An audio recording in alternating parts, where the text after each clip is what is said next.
Hello दीदी बहनी, हमार सासरानी लेके आए हैं गेहूं कटनी गीत। कहे कि रोज डेली जान सब जने गेहूं उड़त बाटे, आन्ही आवत बा, तो जल्दी जल्दी सब खेते में के गेहूं वहूं बटोर ले जा, काट ले जा। आप सबन के गीत सुनावत है, सब जने सुनत जाए, मोबाइल में देखत जाए और कमेंट करके बतावत जाए कि गीत कैसन लगाई। आग लाग गेहूं के कटनिया, पिया पलटनिया में गई ने।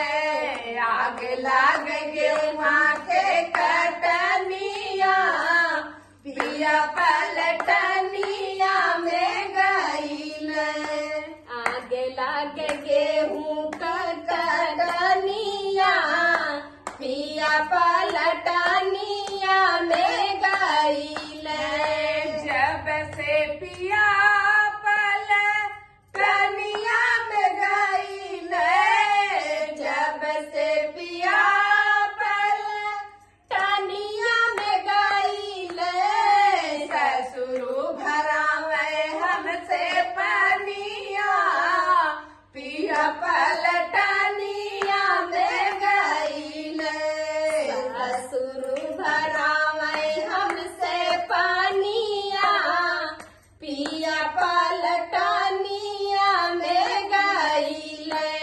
ससुर भरावे लागे पनिया, पिया पलटनिया में गई ले।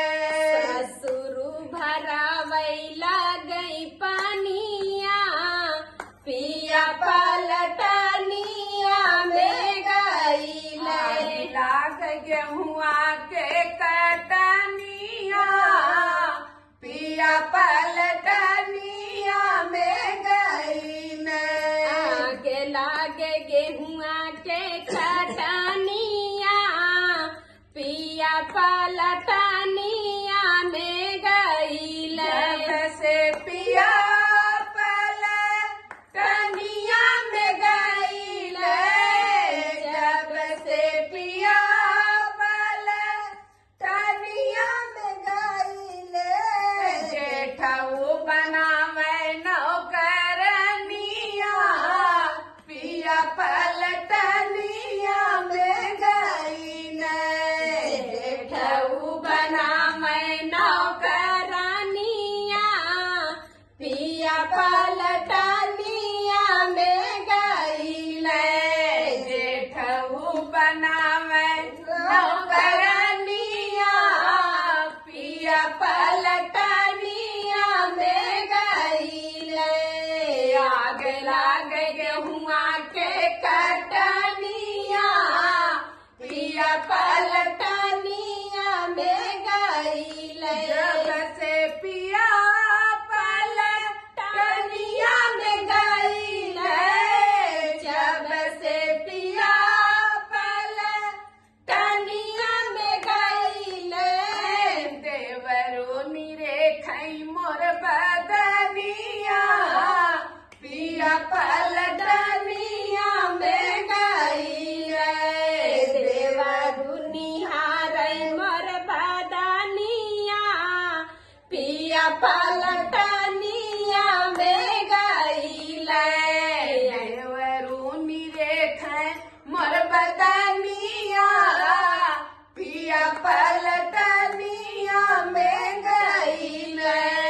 देवरु निहारै मोर बदनिया, पिया पलटनिया में गई ले। आग लाग गेहुआ के कटनिया, पिया पलटनिया में गई ले।